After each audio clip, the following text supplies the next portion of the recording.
Olá, eu sou o professor Marcos e te ajudarei na sua preparação para a prova do Enem na disciplina de Matemática. Nesta aula, veremos quais são os temas mais recorrentes da prova do Enem, com alguns comentários, e nas próximas aulas faremos exercícios em cima desses temas. O primeiro tema é o tema da análise combinatória e da probabilidade. Nesse tema, a interpretação de texto é essencial, que é necessário ler muito bem e identificar quais são os conceitos que a gente precisa utilizar nas questões. É necessário saber a definição dos conceitos de permutação, de arranjo e combinação e saber em quais casos cada um desses conceitos é aplicado. Um conceito que cai bastante também é o conceito clássico de probabilidade.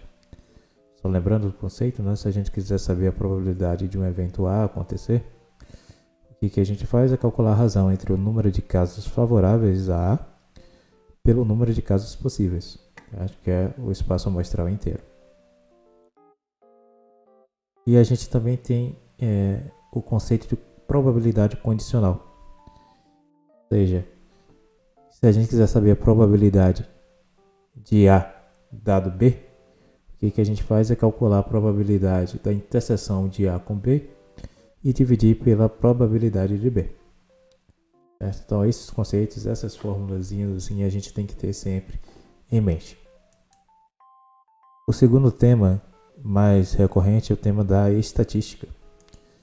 Aqui a gente precisa saber a interpretação de gráficos e tabelas, os conceitos das medidas resumos, que é a média, a moda e a mediana, e as medidas de dispersão, que são o desvio padrão e a variância. E a gente lembra que o desvio padrão é a raiz quadrada da variância. O terceiro tema, que também mais cai, é o tema das funções. E aqui o que a gente tem? A gente tem a função afim, que é a função de primeiro grau, e a função quadrática, que é a função de segundo grau. Essas são as duas funções que mais caem no Enem. Certo? O que a gente precisa saber dessas funções? São suas leis de formação e dos gráficos dessas funções. Lembrando que o gráfico de uma função afim é uma reta e o gráfico de uma função quadrática é uma parábola. O quarto tema é o tema da porcentagem. O que pode acontecer é que esse tema pode aparecer junto com os temas de probabilidade e estatística. Lembrando que probabilidade ela pode ser dada em porcentagem também.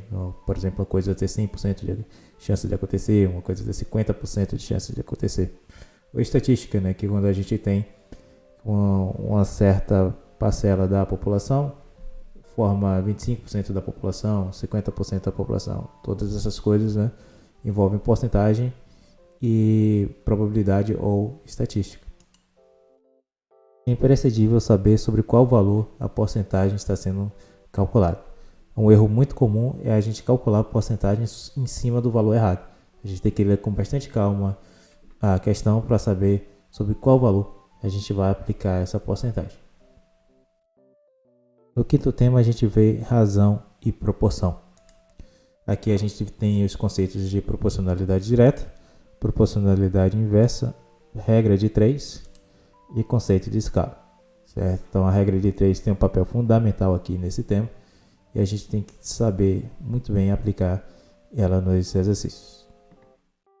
E por último, o conceito de geometria. Esse é um tema que cai bastante no Enem e a gente precisa conhecer bastante dele. Certo? E é um tema bastante extenso também, então ele exige muito estudo.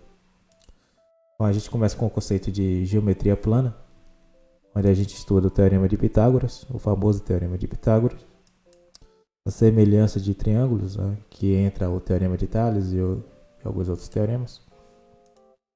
O cálculo de área de figuras planas, né, a gente tem que saber como calcular a área de triângulos, de retângulos, de trapézios e algumas outras figuras que são possíveis calcular com fórmulas.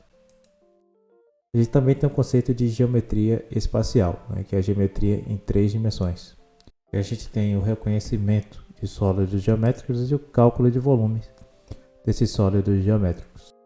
E a outra parte que cai bastante da geometria é a geometria analítica, que é onde a gente trabalha no plano cartesiano e com os cálculos com coordenadas do plano cartesiano. Então, Vocês percebem que o conceito de geometria é um conceito bem extenso, né? Tem várias partes e ele cai bastante no Enem. Então, por essa aula é isso, e nas próximas aulas faremos em cada uma delas exercícios de cada um desses 6 temas. Bons estudos para você!